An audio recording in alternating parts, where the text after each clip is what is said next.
Victoria Nuland, Ukraine has biological research facilities, worried Russia may seize them.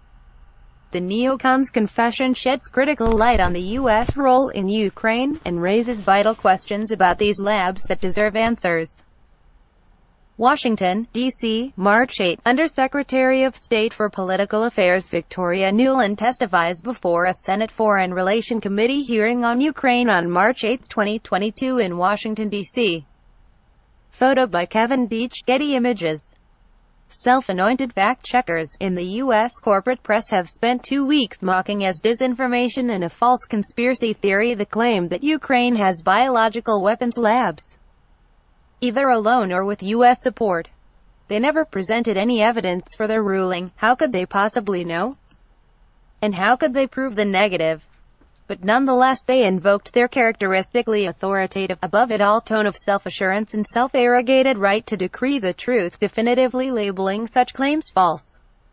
Claims that Ukraine currently maintains dangerous biological weapons labs came from Russia as well as China. The Chinese Foreign Ministry this month claimed the U.S. has 336 labs in 30 countries under its control, including 26 in Ukraine alone. The Russian Foreign Ministry asserted that Russia obtained documents proving that Ukrainian biological laboratories located near Russian borders worked on development of components of biological weapons. Such assertions deserve the same level of skepticism as U.S. denials. Namely, none of it should be believed to be true or false absent evidence. Yet U.S. fact-checkers dutifully and reflexively sided with the U.S. government to declare such claims disinformation, and to mock them as QAnon conspiracy theories. Unfortunately for this propaganda racket masquerading as neutral and high-minded fact-checking, the neocon official long in charge of U.S. policy in Ukraine testified on Monday before the Senate Foreign Relations Committee and strongly suggested that such claims are, at least in part, true. Yesterday afternoon, Undersecretary of State Victoria Nuland appeared before the Senate Foreign Relations Committee. Senator Marco Rubio, RFL, hoping to debunk growing claims that there are chemical weapons labs in Ukraine, smugly asked Nuland, "Does Ukraine have chemical or biological weapons?" Rubio undoubtedly expected a flat denial by Nuland, thus providing further proof that such speculation is dastardly fake news emanating from the Kremlin, the CCP and QAnon. Instead, Nuland did something completely uncharacteristic for her, for neocons, and for senior U.S. foreign policy officials. For some reason, she told a version of the truth. Her answer visibly stunned Rubio, who, as soon as he realized the damage she was doing to the U.S. messaging campaign by telling the truth, interrupted her and demanded that she instead affirm that if a biological attack were to occur, everyone should be 100% sure that it was Russia who did it.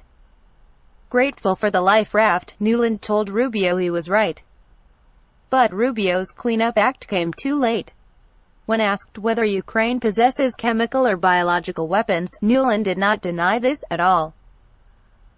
She instead, with palpable pen-twirling discomfort and in halting speech, a glaring contrast to her normally cocky style of speaking and obfuscatory State Department officials, acknowledged, Ukraine has, biological research facilities. Any hope to depict such facilities as benign or banal was immediately destroyed by the warning. She quickly added, "We are now in fact quite concerned that Russian forces, may be seeking to gain control of those labs.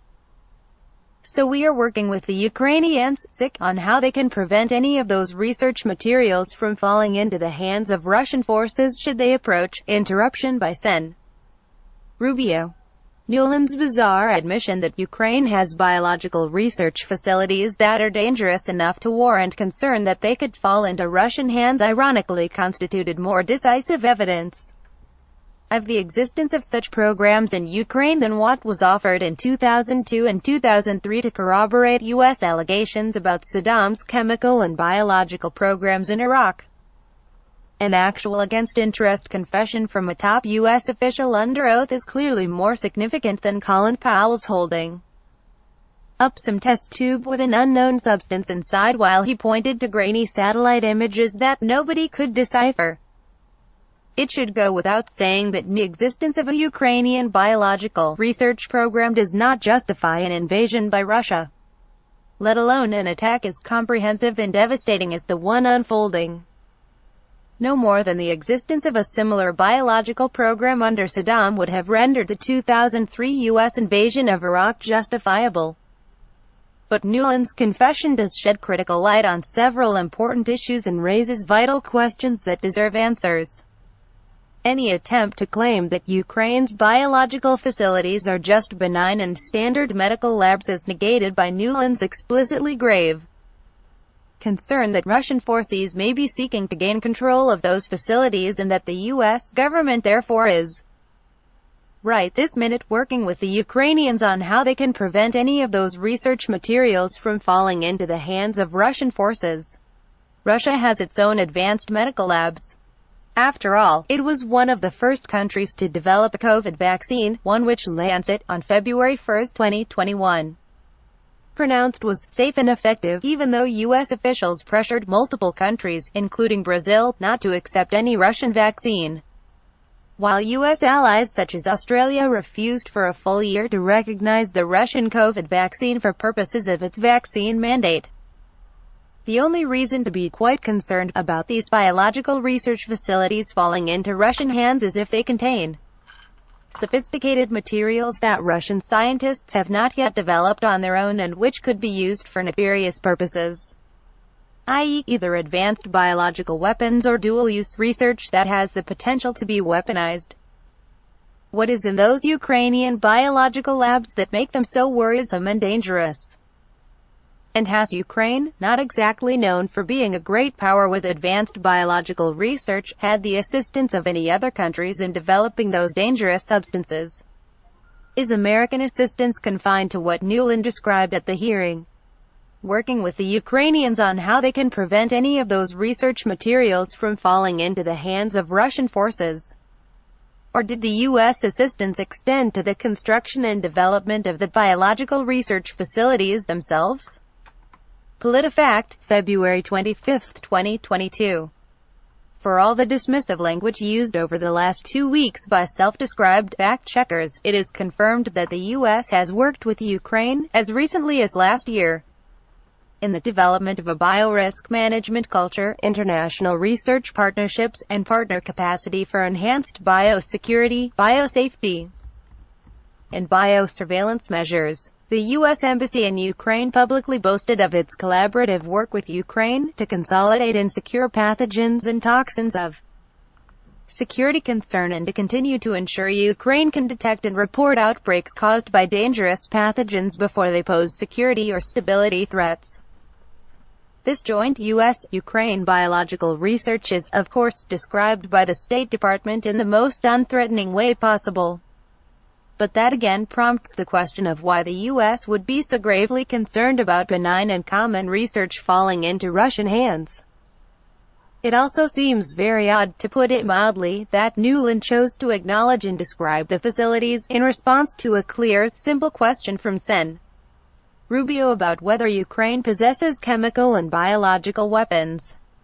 If these labs are merely designed to find a cure for cancer or create safety measures against pathogens, why, in Nuland's mind, would it have anything to do with a biological and chemical weapons program in Ukraine?